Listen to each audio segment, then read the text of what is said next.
Assalamualaikum warahmatullahi wabarakatuh. Buat Dr. Nazmin, saya Nur Aina Fatihah binti Amin, nombor matrik 833586. Jadi insyaAllah hari ini saya ingin membentangkan tentang konsep sosiologi pendidikan berdasarkan model sosio-ekologikal yang telah diperkenalkan atau yang telah diasaskan oleh Yuri Bronfenbrenner pada tahun 1970.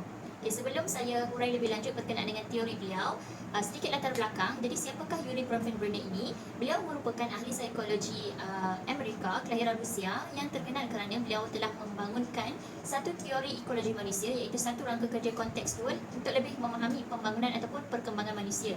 Beliau dilahirkan pada tahun 1917 di Moskow dan beliau meninggal dunia pada tahun 2005, iaitu ketika usia beliau 88 tahun. Okay, sedikit latar belakang pendidikan beliau.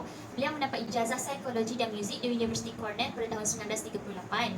Seterusnya, beliau sambung ke peringkat sarjana dalam bidang pendidikan pada tahun 1940 di University Harvard, dan seterusnya beliau mendapat ijazah kedoktoran di University Michigan pada tahun 1942 dalam bidang psikologi perkembangan. Menurut Bronfenbrenner, individu yang melalui proses pertumbuhan dan perkembangan itu termasuk dalam lingkungan sistem persekitaran yang mementingkan interaksi antara satu sama lain, di mana kanak-kanak atau dalam konteks ini kita rujuk kepada pelajar. Interaksi antara pelajar, antara seseorang pelajar dengan persekitaran pelajar itu boleh mempengaruhi proses perkembangan dan pertumbuhannya. Dalam teori sistem ekologikal yang diperkenalkan oleh Bronfenbrenner ini, terdapat 5 lapisan, iaitu yang pertama mikrosistem, yang kedua mesosistem, yang ketiga eksosistem, yang keempat makrosistem, dan yang terakhir adalah kronosistem. Okey, jadi apakah kelima-lima lapisan ini? Okey, mari kita lihat satu persatu. Okay, jadi lapisan yang pertama adalah mikrosistem. Mikrosistem adalah persekitaran yang paling dekat dengan kanak-kanak.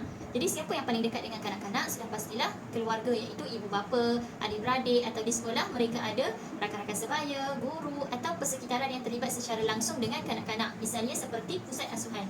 Okay, jadi mikrosistem ini melibatkan hubungan dua hala, di mana orang lain boleh mempengaruhi kanak-kanak dalam persekitaran mereka, dan dalam masa yang sama kanak-kanak juga dapat mempengaruhi tindakan orang lain terhadap mereka. Okay, kita ambil contoh di rumah. Ibu bapa yang memberi layanan yang baik terhadap anak-anak di rumah akan memberi kesan yang positif jika dibandingkan dengan ibu bapa yang tidak memberi layanan yang baik terhadap anak-anak mereka. Dalam konteks ni kita rujuk kepada pelajar lah. Jadi pelajar yang mendapat sokongan, yang mendapat perhatian ibu bapa mereka di rumah, sudah pasti akan merasa diri mereka disayangi, bandingkan dengan pelajar yang tidak mendapat sokongan daripada ibu bapa mereka. Sudah pasti mereka akan merasa kurung, akan merasa tersisih. Jadi ini akan mempengaruhi perkembangan dan proses pertumbuhan mereka di sekolah. Lapisan yang kedua adalah mesosistem. Mesosistem adalah perhubungan antara mikrosistem yang ada, di mana apa yang berlaku dalam satu mikrosistem boleh mempengaruhi interaksi dengan mikrosistem yang lain. Contohnya hubungan antara ibu bapa dengan guru, ibu bapa dengan rakan, ataupun hubungan antara rakan dengan rakan, ataupun hubungan antara persekitaran di rumah dengan persekitaran di sekolah.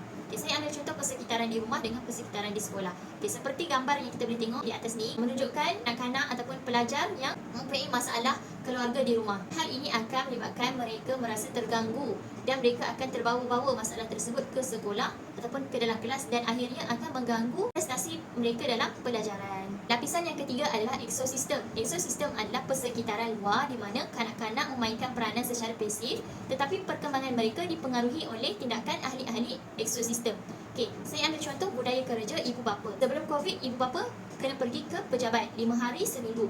Tetapi selepas COVID, dapat segelintir ibu bapa yang diberi kebenaran untuk bekerja dari rumah. Mungkin 3 hari di pejabat, 2 hari di rumah. Jadi, ibu bapa yang bekerja di rumah ini akan memberikan kesan yang positif kepada perkembangan kanak-kanak, di mana kanak-kanak mungkin berasa gembira kerana mereka mempunyai lebih masa bersama dengan ibu bapa berbanding jika ibu bapa pergi ke ofis dalam sehari.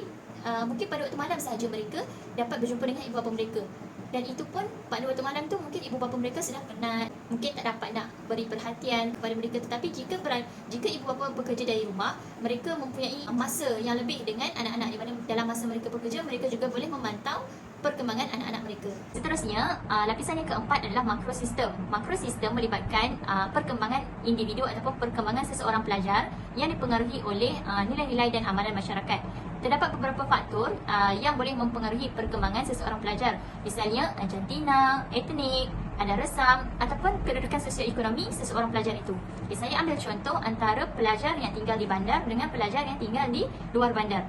Pelajar yang tinggal di bandar lebih terdedah kepada kemajuan teknologi berbanding dengan pelajar yang tinggal di luar bandar. Misalnya kita ambil pilihan untuk beriadah. Jadi pelajar-pelajar yang tinggal di bandar lebih memilih untuk hanya beriadah di rumah, iaitu tidak keluar rumah, di mana mereka bermain dengan gadget, bermain game di atas talian, berbanding dengan pelajar-pelajar yang tinggal di luar bandar, di mana mereka akan keluar rumah untuk beriadah, misalnya bermain sukan di padang, bermain bola bersama rakan-rakan. Jadi perkembangan ini akan memberikan kesan yang berbeza antara dua pelajar ini. Dan lapisan yang terakhir adalah kronosistem. Kronosistem merujuk kepada perubahan keadaan dalam suatu tempoh masa. Okey, kronosistem di sini merujuk kepada kronologi. Jadi, ia melibatkan transisi sepanjang kehidupan, sama ada yang normal ataupun tidak normal. Bagi transisi kehidupan normal, contohnya seperti seorang individu, dia mula masuk ke sekolah dari peringkat tadika, seterusnya dia masuk ke sekolah rendah dan sekolah menengah. Jadi transisi yang dilaluinya ini akan memberikan ataupun akan mempengaruhi perkembangan dan pertumbuhannya sebagai seorang pelajar. Manakala transisi kehidupan yang tidak normal mungkin seorang pelajar yang dahulunya ceria, tetapi selepas melalui fasa di mana ibu bapanya berpisah, jadi dia mungkin akan mempengaruhi perkembangannya, di mana dia mungkin akan menjadi lebih senyap ataupun dia lebih memilih untuk menjauhkan diri daripada rakan-rakan. Jadi sekian sahaja daripada saya tentang 5 lapisan yang terdapat dalam teori sistem ekologikal yang diperkenalkan oleh Bronfenbrenner.